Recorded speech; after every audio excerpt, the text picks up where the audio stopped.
বছরের শেখ হাসিনার সংসার ভেঙ্গে খান খান করে দিয়েছে কে? রান্না করা খাবার বঙ্গভবনে রান্না করেছিল, খেয়ে যাইতে দেয় নাই কে? কথা কোন ঠিক কিনা?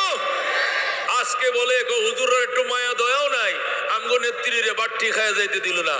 তোমার নেত্রী উলামায়ে কেরামকে রমজানের সেহরি খাইতে দেয় নাই, সারাদিন রোজা রাখার পর ইফতার খাইতে দেয় নাই, তারাবি পড়তে দেয় নাই, আয়না করে ঢুকাইছে, কখন রাত কখন দিন বুঝতে দেয় নাই, নামাজের টাইম পর্যন্ত বুঝে নাই।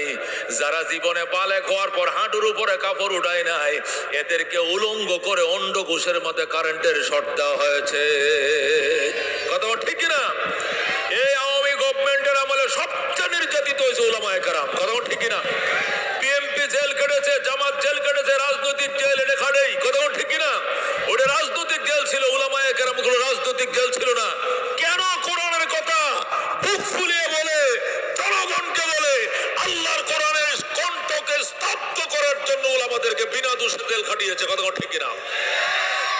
আল্লাহ ছাড় দেয়, ছেড়ে দেয় না। কথা ঠিক কিনা? আল্লাহ ছাড় দেয়, ছেড়ে দেয় না। 41-এর আগে আজরাইলও আমাদেরকে নামাইতে পারবো না। পাগলের তলে গল্প করে আজকে 24 সালের 5 আগস্ট ওভারটেক করতে পারো নাই, পারো নাই, পারো নাই। কথা ঠিক কিনা? 41 স্বপ্ন দেখো, কই 24 তো পার হইতে পারল না। আল্লাহ কয় এই সাবি গাড়ি কার হাতে? একমাত্র কার হাতে? আল্লাহ বলেন ওয়া তিলকাল আইয়াম নুদাবিলুহা বাইনান নাস।